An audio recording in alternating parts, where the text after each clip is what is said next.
السلام عليكم ورحمة الله وبركاته. حبايبي واخواتي عاملين ايه؟ يا رب تكونوا بخير وصحة وسلام. أول حاجة هنصلي على النبي عليه أفضل الصلاة والسلام. تاني شيء حابب أشكر كل إخواتي وحبايبي ومتابعينا اللي بيسألوا علينا وقلقانين علينا. احنا الحمد لله بخير، نحمد الله ونشكر فضله.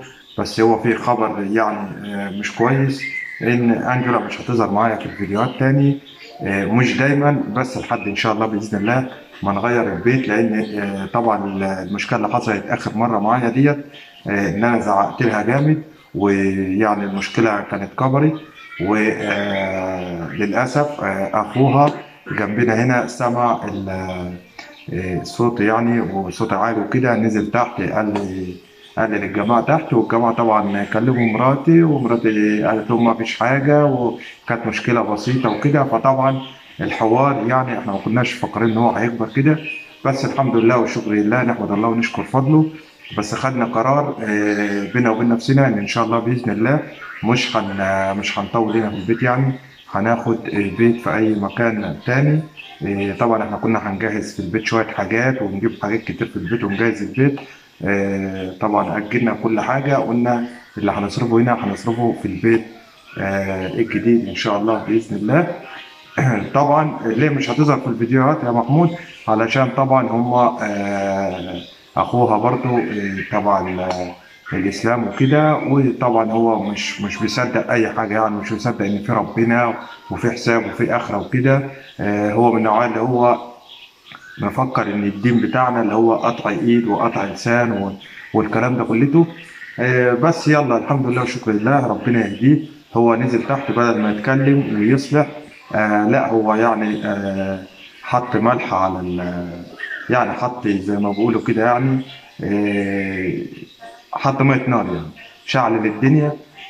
بس نحمد الله ونشكر فضله، وانا راضي باللي ربنا يعمله لنا كله. نحمد الله الحمد لله والشكر لله. كانت كبيره وربنا لطف ولحقناها قبل الدنيا ما تشعل. بس شكرا. برضو عايز اشكر اخويا وحبيبي محمد، عمل فيديو برضو ونصحني فيه. وهو من زمان يا جماعه، هو برضو نصحني برضو في الحاجه ديت يعني. قال لي حاول تشوف بيت مع نفسك وتقعد فيه، علشان خاطر فيما بعد قدام هيحصل مشاكل، وبنتك لما تكبر وكده. فان شاء الله باذن الله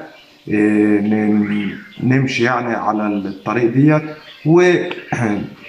ونشوف حياتنا ونشوف دنيتنا. طبعا انجولا هي اللي بتصورنا، هي صالوتي لوتي مصالوتو. السلام عليكم. اه السلام عليكم جماعة. السلام عليكم يا جماعة.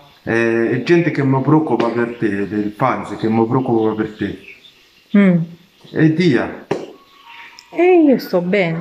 طبعا Alhamdulillah. الحمد لله. طبعا بقول لها الفانز يعني قلقانين عليكي، بتقول لكم انا الحمد لله كله تمام. بس انا خدت الخطوه ديت ان انا هبعتها الوقت اللي احنا فيه حاليا.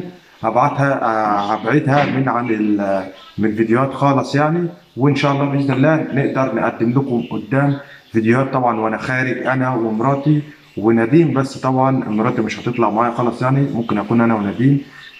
ونعمل لكم فيديوهات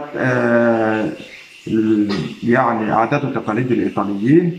وإن شاء الله بإذن الله نكون عندي حسن ظنكم، وبحبكم في الله. أخوكم محمود. السلام عليكم.